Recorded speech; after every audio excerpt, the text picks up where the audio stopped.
Now, we will create a historical trend report. First, we will check the communication. We have already configured the Modbus device and the archiver, which is the historian database, with the name of systemdb.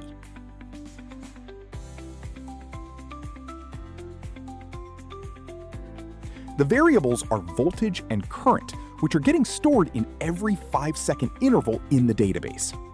Using this DB, we will create a trend analysis report. So we will create a new dashboard. Let's name it Trends.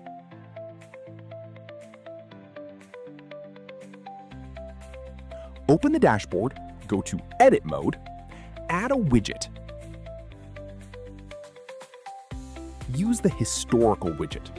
Go to Charts, and here you will find a smooth line chart, which is a very basic trend. First, like any other widget, you have to assign the data source, which is the systemdb. And here, you have to select the tags that you want to map in the trend. Here you can see we have taken current and voltage, which are dynamic parameters. But we have also selected the context tag, which is area. This is needed in the data source if you want to filter it area-wise. It is must, otherwise the context filter will not work. Then you can click on the line dot symbol, and once you click on the dotted symbol, it will open the properties of the line, where you can map the actual tag that you want to assign to the particular line.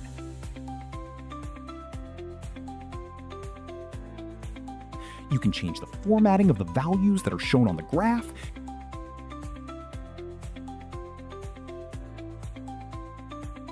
You can change the color.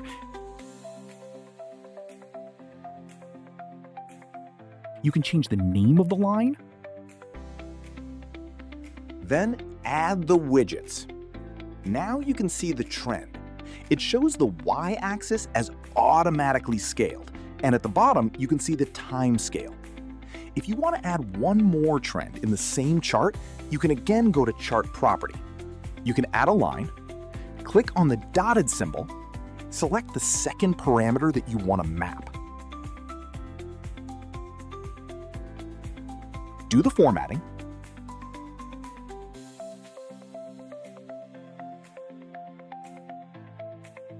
Select the line color and the name. Update the widget.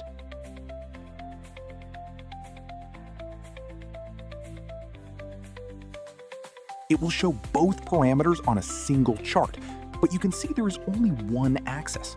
So if you want a separate axis, that is also possible. Again, go to Edit mode, select the properties. Even on the time axis, if you want to change the time formatting, that is also possible for the axis.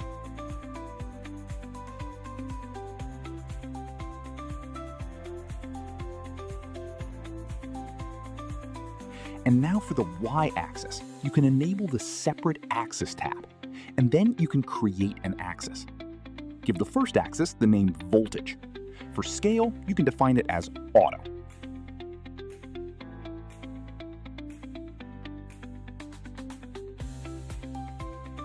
You can create one more axis, Current, and for scale, you can define Auto. It will auto-adjust the scale according to the readings.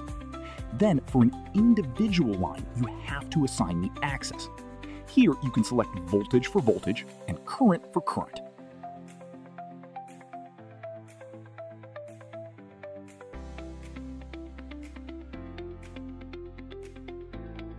Select the y-axis, and then update. So here, now you can see on the left-hand side, there is a voltage axis, which is auto-scaled. And on the right-hand side, there is a current axis, which is auto-scaled. And you can see both values in a single frame.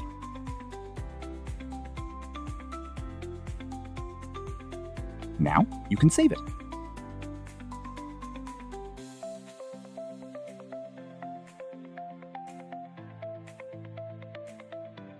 You can enable the ruler. Click the reference point, one of the dot symbols, where the actual data point is. Click the second reference point.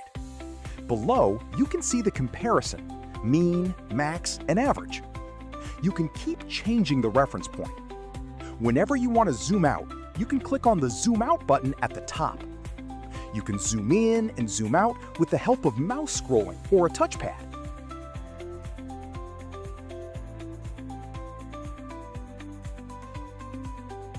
You can always zoom out from the corner zoom out button. You can turn off the ruler